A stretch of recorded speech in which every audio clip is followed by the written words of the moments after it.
autistic people with quality of life and opportunity. You're listening to the Autism CRC podcast. This is the Autism at Work speaker series featuring pre-recorded audio captured during the live Autism at Work virtual summit event held in March 2023. Hear from over 40 local and international speakers, panelists and presenters, including neurodivergent employees and employers, as they discuss the important topics affecting autistic people at work. You can also watch this series on the Autism CRC YouTube channel.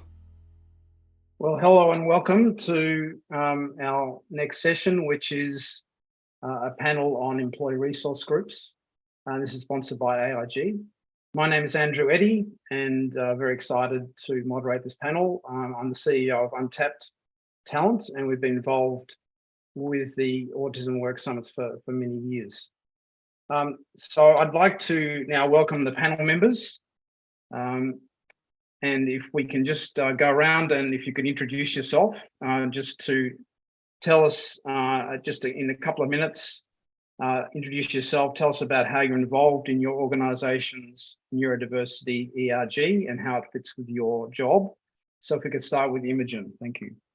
Hi, thank you, Andrew. So my name is Imogen Bird. I work for GHD, which is a consultancy firm.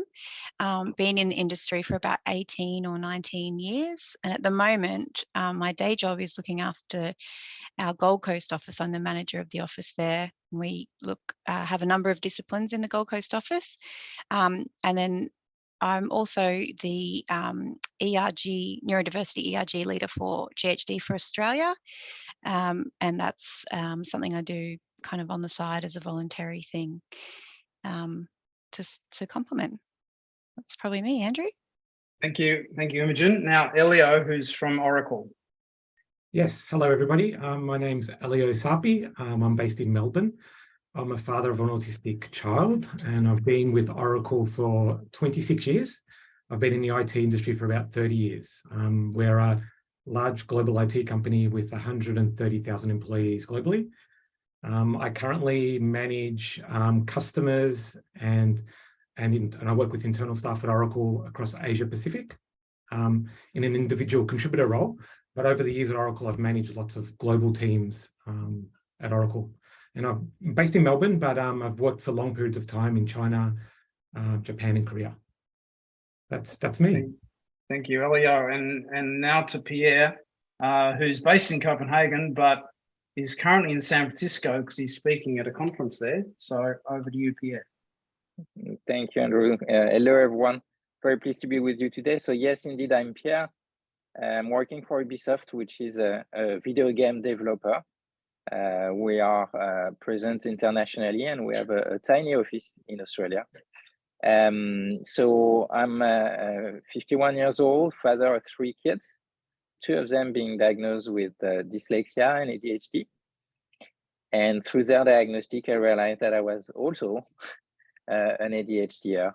That led me to create an initiative and launch an initiative in Ubisoft 2 years ago, which was to create an employee resource group. I've been always working in the video game industry 25 years now. I have a manager profile and I'm someone quite passionate. It's all or nothing. And I enjoy very much management. And today we will see it later. I'm having a very specific role in our HR team connected to neurodiversity. Thank you, Pierre. So now I want to go around and just dive in a bit deeper and ask each of you to say a bit more about the Neurodiversity ERG that your organisations have, the journey you've been on to get to where you are. What's the structure of your ERG? How is it run? How long has it been running? How many people are involved, either directly or indirectly? And what types of activity do you undertake? So if we could start with Imogen. Thanks, Andrew. So our Neurodiversity ERG started in around 2018. It's definitely been an organic process and it's a volunteer process. So it's people putting up their hand to be involved in their own time or that kind of thing. So we've probably got about 15 or 20 people nationally. So we meet across Australia, and GHD has lots of offices in lots of different areas of Australia, so we connect across Australia, which is good. And we've got a mix of, you know, people with the lived experience of neurodiversity, people who are neurodiverse, and then people just with a passion and an interest for neurodiversity. So I've got a good mix of different people from across the company. It's kind of evolved over time with the needs of the company, but I guess generally speaking, each year we sit down and identify where we want to target, you know, our activities with throughout the year. And this year, and these are kind of key themes that have always been there, but we're still definitely focusing on awareness across the business for neurodiversity. What is neurodiversity? How does it, you know, how does it add value to our business? We're still definitely playing an internal support and advocacy role on an individual basis, supporting people who have come forward as identified as neurodiverse, or looking at employing interns or graduates and helping support them and our people teams to make that a success. And then I guess leading on to that, the focus this year has really been on getting some training and support for people teams, and then leaders to help support the people. Because what's kind of happened organically is the more we put out the awareness around different neurodiversities, whether it be through, you know, shares at meetings or internal intranet posts and things like that, the more queries we get back to the ERG. Hey, I think I've got some people in my team who, you know, need some support, or hey, I've just been diagnosed with ADHD and want to know, you know, where I can go for support. So it's been quite grassroots, and it's growing over time. So the needs of what we need to focus on are coming out of the people within our company, which is really exciting. So I guess the next step for us is you know, some training and support for team leaders and people managers to help support people within their groups. And also we're doing a connection role where people might want to be connected with like-minded people within the business. So we kind of play that role as well. So yeah, I guess that's kind of what we're focusing on. I think, you know, my goal is that we move from having to be advocates to this being something that everyone understands and can support. And I think we'll slowly get there. And I think one thing that we have learned along the way is, you know, anything that we implement to support someone who's neurodiverse, or changes we make to our, you know, recruitment processes and things like that, they support everybody and make it a better workplace for everybody. So I think that's another key message that we're learning as we go through the journey. So that's probably a brief summary of what we've been focusing on and where we see ourselves going, I guess, in the next couple of years. So Imogen, just a follow-on question. Yeah. Did you see any particular breakthrough? Was there some time when, you know, you're working hard at this and didn't feel like you're getting anywhere, and then suddenly there was a bit of a breakthrough? I think one of the things that really resonates with people is personal stories, and we've had a couple of those and hoping to have more. If people are comfortable sharing their personal stories of, you know, transitioning to the workplace or having some success in the workplace, and the added value that neurodiverse people bring to the workplace, that really resonates with people. And I think more and more of those real stories and taking away stigmas, I think, is really important. And I think one thing we're definitely seeing a trend in is the next generation of graduates coming through. They're more aware, they understand neurodiversity, they're more open to it. We've had lots of graduates saying that, you know, choosing companies who are supportive and understanding neurodiversity. So I think they're going to be the future, and really they're going to be the ones that drive it, and that's going to be exciting, I think. And is your ERG involved in that? You know, that public facing messages that are going out to attract people? No, not at this stage. Okay. Not as yeah. So that could be an opportunity, isn't it? 100%. That sort of interaction. Yeah. Okay, thank you. So now pass to Elio, if you could just talk a bit more about the ERG at Oracle and the journey and Sure. structure and so on? Thank you. Oh, so our ERG at Oracle, our Neurodiversity ERG, started in August 2020. I was one of the founding members, and I was a co-chair at the start, but now I'm chair. So it's been running since then. We've got a number of ERGs that have been sponsored by our CEO, Safra Katz, at a global level. And Neurodiversity Network sort of falls under our Oracle Diverse Abilities Network that sort of run globally. It's a really big network. In JPAC, I sort of worked with HR to create a smaller network, which is Neurodiversity, because I found the one in the US was very big. It was global, but it just covered too much. So being the father of an autistic teenager, I have a lot of connections and was able to sort of influence that. So we started our ERG. And my goal of this ERG was to basically, initially we didn't have any funding. Some sign of funding, but nothing concrete. So we started with setting up our vision and our mission. And we worked on that for a while because we didn't have any funding, but we wanted to make a difference in the organization. So we set up a vision, which we decided on was to improve awareness, promote inclusion, and create networks. So those are the three drivers that have been part of our ERG from the very start. And our mission is basically to give access to a network of employees with invaluable information that can sort of help and support them. So that's been our leading drivers. And every meeting I start with our committee, that's what I start with. So we always stay focused on that. So one of the reasons I want to explain why it started is my family's experience with neurodiversity has been very difficult. We felt very alone since my son was diagnosed at the age of 7. Our life changed tremendously in many aspects. And, my son can explain those in years to come, but we felt very alone. Even though there's lots of services out there, there's lots of amazing organizations, we felt very alone. And I felt very alone in the workplace. So I wanted to change that for Oracle. So we're a volunteer-based team.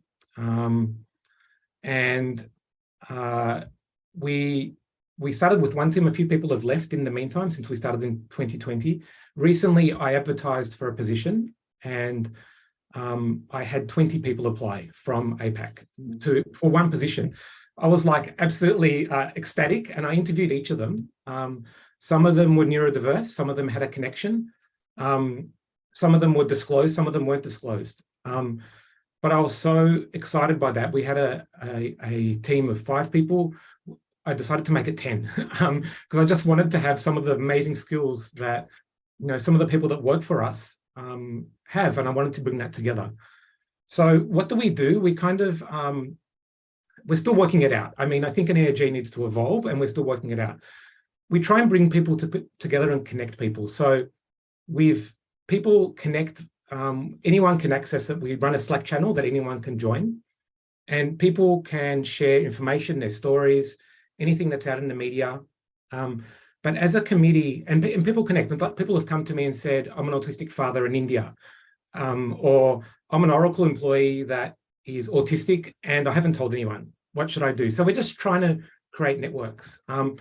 As an ERG, we've had lots of guest speakers in. And one of my key kind of points that I've sort of driven at Oracle is that we want to do, our events need to be quality and not quantity. We don't need to have 1 million events, scheduled events. We don't need to do them unless we're really sure we want people to present and we want to pass on a message. So when we launched, I got Chris Varney from the ICANN network, as well as Shadia Hancock, who has her own business, Autism actually. And I've known Shadia since they were 3. And one of their parents works for Oracle. So we had this launch and we were amazed. We had 500 people turn up at the launch. So we were really, really excited. It sort of started from nothing. I've tried to include people from different parts of Asia Pacific. So we've had an amazing autistic school in India, who basically an art school. It basically caters for any autistic kids that have a leaning towards art. And that's how it was founded. And the person that runs that school is amazing. So we heard her present, and that really resonated with a lot of people. We've had Autism CRM now present about some of their technology, which has been amazing. And so, yeah, the events are really key. But what we're doing now, that I've got a bigger committee that includes neurodiverse people and people that have a connection, where we've got a large part of Oracle is diversity and inclusion, and we have one person from diversity inclusion as part of our committee members. So we kind of work hand in hand with diversity and inclusion, and we try and keep HR updated. So we're not kind of doing things that are separate. We try and stay aligned together, because we're such a big company that can really happen. So yeah, the guest speakers have been amazing. And we've started to see movement in the business. So people are now coming to us. So diversity and inclusion comes to us.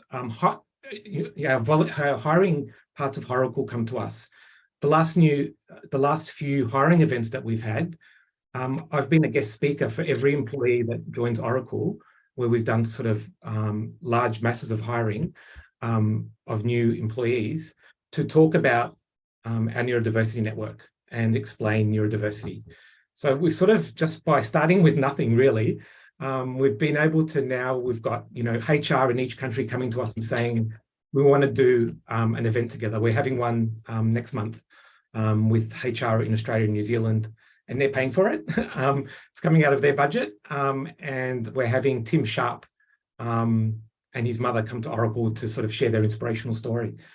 So it's been really eye-opening for me. And the best thing that I've sort of had that have come out of it is that I've been able to help employees at Oracle connect, that are disclosed or not disclosed. We're starting to take messages to large groups of management teams to kind of explain neurodiversity, but with some of their staff involved, which has just been amazing. So yeah, I'm really proud of where we've come. We've got a long way to go. I mean, I think Oracle's a huge company, and trying to change lots of things is difficult, like any huge company, but I feel we've got, the right people, and we've just released a video publicly through oracle.com globally, and it's got I've got an SVP from Oracle who I personally asked to be on this video about neurodiversity, and we've also got 3 of the 5 people that are on there are from my ONN ERG, talking about themselves, talking about why neurodiversity is important to them. So we've come a huge way in a short time. And Elio, you said you got a number of new members because you increased the size from 5 to 10 because of the number of people that applied. Has that created a step change in the things you can do, or are you still working that through? So the 5 to 10 is the committee members. Yes. So yeah, the committee, the people that subscribe are from all over the region. So yes, it means that we can do more because we're doing it all on a volunteer basis. It means that we've got more connections into the business, because these people work for different parts of Oracle that can be quite disconnected. We've got 130,000 staff. So it's really important to get some of the messages in at the grassroots level. I think that's really, really important. Even though our CEO has spoken about ERGs and sponsors them and so on, some of the, I think, fundamental change and some fundamental training needs to happen at the grassroots level. Thank you.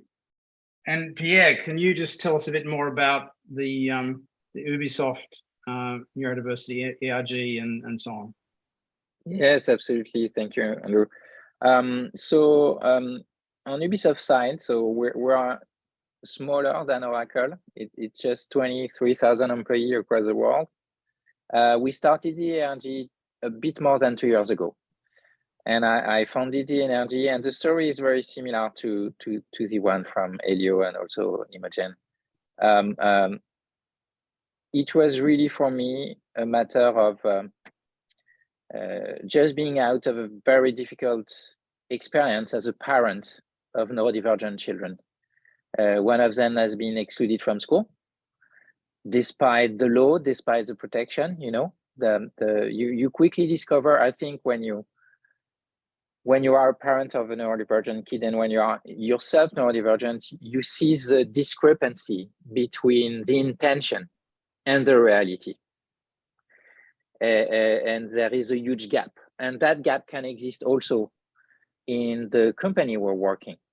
You might have very good, intention wording, but on the floor, day to day, this is not happening. And it is not fitting the reality. So to come back to the employee resource group, I founded it 2 years ago. And from the very beginning, we decided to make an international group. So it's on neurodiversity specifically. It's not under the umbrella of a broader organization or ERG like ability, disability. No, it's specifically neurodiversity. And today, after 2 years, we gather 420 members from all over the world, 20 different countries, all type of job, all type of seniority, and all type of stories. So we welcome, of course, individuals who have been diagnosed or self-identify as neurodivergent. Then we have people who have relatives or friends who are neurodivergent. So they might be, it's family or they might be caregiver. And then we also have perfectly neurotypical member. And that's very, very important to us. Because when you look at the message of neurodiversity, it is clear. It says like every human being has, our brain is as unique as our fingerprint. So everyone is unique. So it's important if we want to drive change to embark everyone on the journey. So basically, we have that group now, and the objectives are the same as the one explained by Imogen and Elio. Awareness, raising awareness first, support inclusion, and then something specific to us. We are a video game company, so we want to explore the link between neurodiversity and video game. And what is interesting on our side is that the way we gather is online. So we are a tech company, well, quite techy. So we're using Microsoft Teams, and we have a private online forum accessible to members only. And this online forum is our safe place. And what is very interesting is that very quickly when we created the group, something did happen. We did set up sub-community on conditions. So the first one was on ADHD. Then we had one for gifted, another for autistic, another one for parents, another one for dyslexia. It is working as a peer support group. So we don't do so much live meeting. We tend to prefer asynchronous discussion through the Microsoft Teams online platform. Sometimes we're doing Teams live meetings. And the peer support group are just amazing because it has been initiated not by me, but by the people in the group very quickly. And it was just like when we started, just like we opened the Pandora box. Because in fact, by creating an online private forum, we created a safe, non-judgmental place. And we created psychological safety. So as Elio was saying, in our group, we have all types of people. And some are very open, they disclose, they share to their teammates, manager, HR, but still a majority doesn't dare to share and to explain. But when they enter the group, it's safe. So they can start sharing.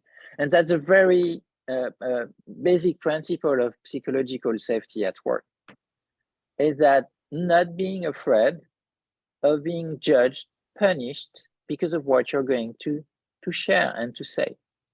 So that's how it's been working so far. And what is interesting, what I wanted to underline is that, so 420, that's quite a nice number. And it's cool to see that every week we have new members coming. But it's about 10 to 15% of the community who is really active or vocal, right? So it means that a big part of our community is remaining silent, but we value silent participation. Just for example, looking at our analytics, more than half of our community is connecting daily on our forum. And every month it's 95%. And we really want to cherish and value silent participation, because it's important, because we've seen so many people, so many of our colleagues who just joined the group and then they listen or they read. And at one point, for some, it took more than 1 year, they started to share. And I think that dimension is very, very interesting. When you do an employee resource group and an employee-led initiative, it won't be only about the people who dare to talk. It will be also about the people who dare to join and listen. Because as Elio was saying, yes, at one point we were feeling alone. And suddenly you're not feeling alone anymore. So Pierre, how do employees join the ERG? Is there a process to go through, or? Yes, absolutely. So in fact, we created a registration form. And it's an important step, because by filling up the registration form online, it's an engagement. And the most important thing is what we said at the very beginning. He said that we want you, so you're in, you just need to commit to the fact that you have a genuine interest in neurodiversity. So we're not asking you to be diagnosed or to self-identify, no, you just need a genuine interest. And then very, very important, we ask people to join as individuals and not as representative of any teams or any organization. And this is the reason why within our group, we have HR members, we have managers, and you know, some people might be, because the HR who are joining, they join as an individual, not as an official representative of HR. And it's a great news, because we know that in their day-to-day job, they will take into account neurodiversity. So those one will be among our first champions. But when they come in the ERG, they come as an individual. And it is essential to guarantee the safe space. Because elsewhere it looks a little bit like, so HR people, management is creating a group. So it's not very genuine, it's not sincere. I'm not going to go there because I'm afraid, because I might be judged. So that's very important, the registration process and the sign up. Like, you have a genuine interest, you confirm you have a genuine interest, and that you come as an individual. And of course, you engage yourself to be respectful of all kind of opinion. Elio or Imogen, do you want to add anything to that? Or else I have another question for. Seems like a very similar journey. Like I think, very similar journey at Oracle. And it's really great sharing this information, because I think we're all, even just from hearing each other speak, we're learning, things that are happening in different companies, which is really supports sort of what you're doing, like what we're doing at Oracle and Ubisoft. Like we're doing some things very similarly. So it's kind of, makes you sort of a bit more sure that you're on the right path. Okay, so Pierre, just a follow-on question. Do you think there's a business case for having an ERG? Absolutely. I would extend the question to, is there a business case to embrace neuroinclusion at work and neurodiversity at work? I was saying in the introduction that today I'm doing a quite specific role. So the initiative I started, had some result. And a year ago, Ubisoft decided to create an official neurodiversity talent program. And they proposed me to run that program. So here I am today. And so I'm going soon to officially leave the leading chair of the ERG to be really full-time on my new position. But what is the business case? It's simple. Embracing neurodiversity at work, embracing neuroinclusion, it's a way to maximize your return on investment on employees' talent. And let me share with you an illustration, an example. And it's a story, okay? It's a Little Mermaid story. Imagine that you are a company who wants to recruit the best singing voice in the world, and you found the ideal candidate. It's a Little Mermaid, and she's living in Copenhagen. You recruit her, she signed a contract, and then you tell her, you know what? You're going to join our amazing development team, and they are gathered in one location in the world, and this location is in Austin, Texas. You're sending the Little Mermaid to Austin, Texas, and 6 months after, you go and visit her, and she lost her voice. And she's depressed, and she's not delivering. What did happen? Well, it's simple. The Little Mermaid, to perform at her best, she needs sea water. And there is no sea water in Austin, Texas. So when we recruit individual in company or organization, we recruit talent and skill. And what we systematically forgot is that talent and skills are coming with condition of application. And those conditions are work environment preferences. We are all different. We all have our own preferences. Some will prefer to speak up, use their voice, others to write.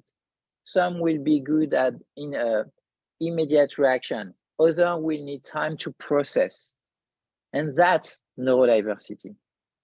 So the business case is really to maximize return on investment on employee talent. Because if I'm recruiting you, Andrew, for example, and then you're telling me I'm highly sensitive to noise, and I answer you, yes, me too, but I don't have money, so you'll work in an open space just like everyone, because that's the way it is.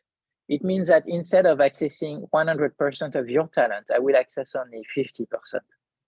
So in business term, it means that as an employer, I'm actively sabotaging my own investment, which is completely stupid.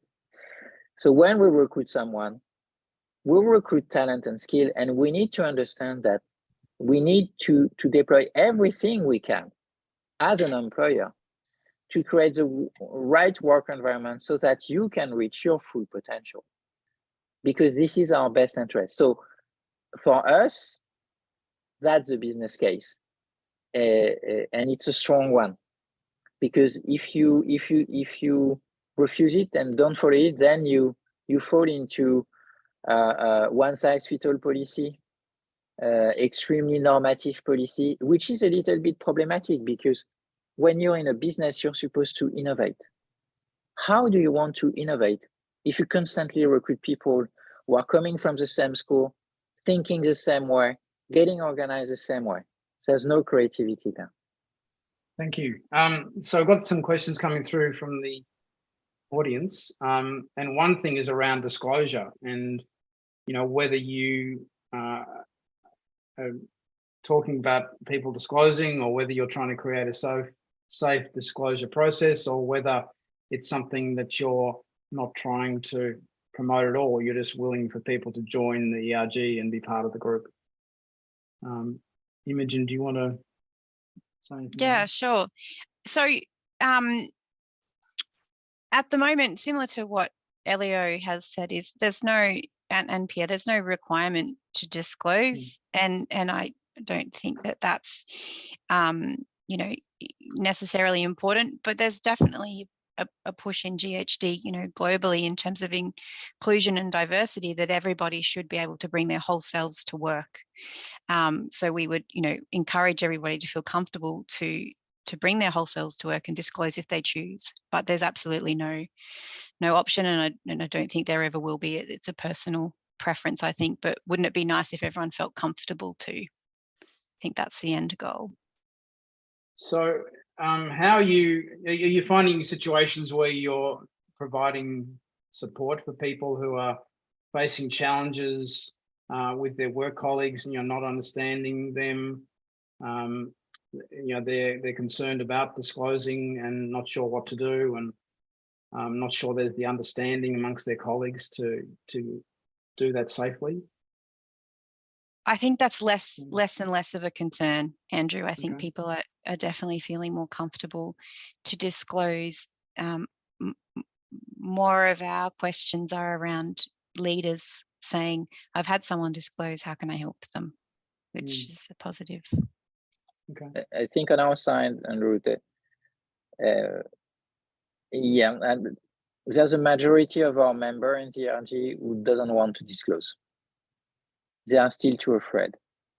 It might be, yeah, you know, I think what is important to understand is that when you hire someone who is neurodivergent, or anyone, you come with a story and a personal story. So it's not because you said you join a company who is open, who is proactive, that psychological safety happens immediately.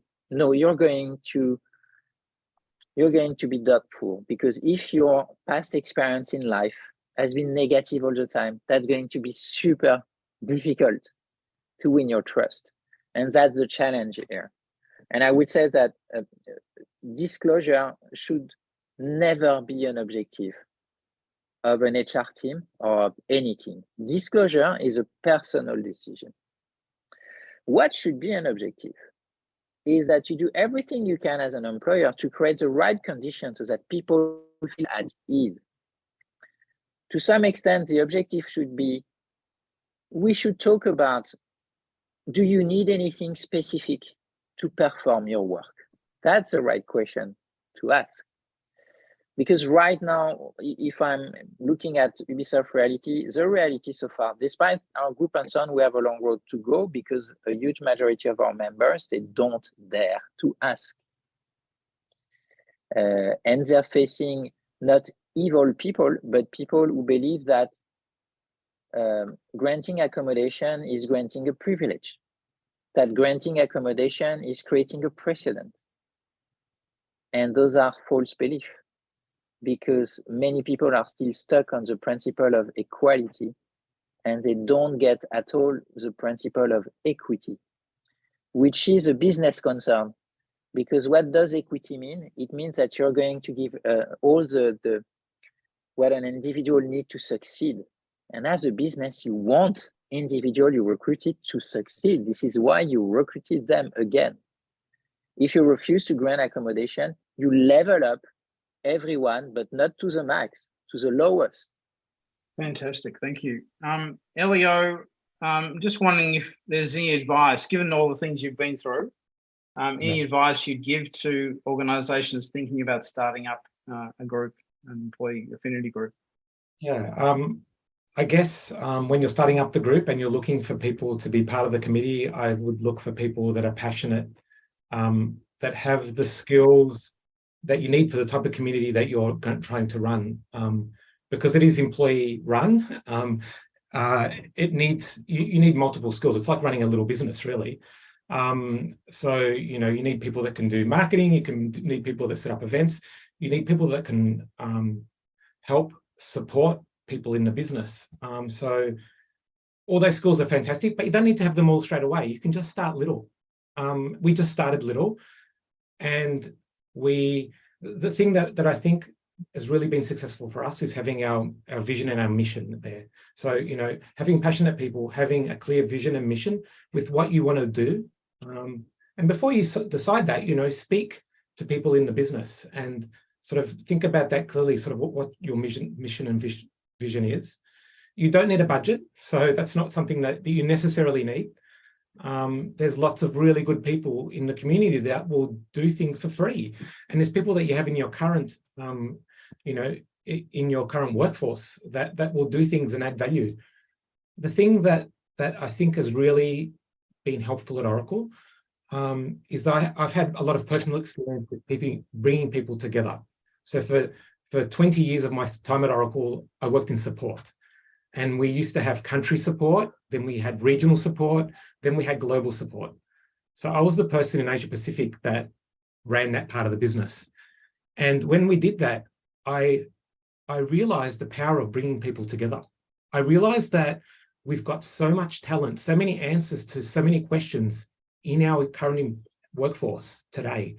As long as you can bring those people together and you can have them collaborate, you can answer anything. Like, you know, with our neurodiversity network, I feel now we've got a huge network of people that part of it members. We've got a really good committee, but it never feels sort of like once you have many minds together, you can do anything. Thank you. And Imogen, do you want to add anything? I think Pierre? that's fairly comprehensive. I think the only other thing that really helped us get things moving is an executive sponsor. So the general manager of Australia is on board, and focused on the success of the ERG. So I think that's important as well. And Pierre, I'm sure you got something to say on that one. Yes, I think to complete what Elio and Imogen said, you need to be aware if you are working in an organization, public, private, you already have a lot of neurodivergent on board. It's just that they are silent because they are used to mask. So just to give you an example, in the video game industry, there's a lot of neurodivergent people, but it's not said officially. Who did create video game? Geeks, techies, nerds. And I'm one of them. So there's a lot of neurodivergent. There has been a study in UK saying that among British game developers, 4% self-identify on the autism spectrum. 4%. Tell me today which industry has a 4% representation rate of autistic among its employees. But the issue is that no one knows it, even inside the company. Because majority of my colleagues who are on the spectrum, they mask. And it's a pity, because when you mask, you spend a huge amount of energy, and it's an energy you're not using on the full expression of your natural talent. So I would say to create an ERG, you might be alone at the beginning, but in fact, you're not at all. You'll be surprised by the number of people who will raise their hand progressively. So look at it. And if you consider as a company, if your manager, an exec, to launch specific hiring program, my advice would be start taking care of your actual employees, because you already have autistic people, ADHD people, dyslexic people on board. So sit down with them and listen, because they have things to tell you, and you will learn things about your own company. Some things about what's not working well. And as Imogen was saying, if you bring modification, that will benefit everyone ultimately. Thank you, Pierre. So thank you to Imogen, Pierre, and Elio for some great insights. We're going to head off to the next session, which is a case study with My Way and Matchworks. But before you do, please, we really appreciate your feedback. So if you can take a minute just to complete the session feedback. And then once you're ready to move on to the next session, just get back to the homepage or the agenda page, and you'll see the sessions listed there. But thank you once again, and thank you to our sponsors, AIG, for sponsoring this session. I think there's been some great insights provided by the panel. Thank you. The 2023 Autism at Work Virtual Summit was proudly sponsored by DXC Technologies, GHD Engineering, La Trobe University, Untapped Group, ANZ, and SAP.